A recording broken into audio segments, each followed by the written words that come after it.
ஒரு gift choose பண்ணுறதுக்கு முன்னாடி நம்ம நிறைய விஷயம் யோசிப்போம். ரொம்ப அட்ராக்டிவாக இருக்கணும், யூஸ்ஃபுல்லாகவும் இருக்கணும், இன்னொன்று குறிப்பாக பட்ஜெட் ஃப்ரெண்ட்லியாக இருக்கணும்.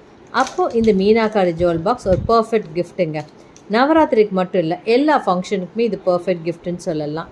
இது எல்லா ஏஜ் குரூப் பீப்புளேருந்து பாய்ஸ் கேர்ள்ஸ் இந்த மாதிரி வேரியேஷன்ஸே கிடையாது. எல்லாருக்குமே இது பிடிச்சிருக்கும், யூஸ்ஃபுல்லாகவும் இருக்கும். கேர்ள்ஸ்னால் ஜுவல்ஸ் வச்சுப்பாங்க, பாய்ஸ்னால் அவங்களோட திங்ஸ் சேவ் பண்ணி வச்சுப்பாங்க. இன்னொன்று வீட்டில் ஃபாயர் கிட்ட வச்சுட்டு நம்ம வீட்டுக்கு ஹவுஸ் கீயை வச்சுக்கலாம். பூஜை கிட்ட நம்ம சாமிக்கு நேர்ந்து வைக்கிற மணி இதுக்குள்ளே போட்டுக்கலாம். இந்த மாதிரி நிறைய பர்பஸ்க்கு யூஸ் பண்ணலாம். இன்னொன்று இது அட்ராக்டிவாக இருக்கிறதுனால நம்ம எங்கே வேணால் ப்ளேஸ் பண்ணலாம். இதோட சைஸு 4 இன்ச்சு, பேஸ் வந்து வுட்டு, மேலே வந்து ஒரு ஸ்டீலில் இந்த மாதிரி ஒர்க் பண்ணியிருக்காங்க வித் எனாமல் பெயிண்டிங். உங்களுக்கு கஸ்டமைசேஷனில் கூட இது பாசிபிள், ஆனால் மினிமம் டைமிங்ஸ் எங்களுக்கு 20 days தேவைப்படும். இந்த ஜுவல் பாக்ஸோட ப்ரைஸ் தெரிஞ்சுக்கணுன்னா இமீடியட்டாக இந்த நம்பரை காண்டாக்ட் பண்ணுங்கள். எங்கள் யூடியூப் சேனலையும் இன்ஸ்டாகிராம் பேஜையும் ஃபாலோ பண்ணுங்கள். தேங்க்ஸ்.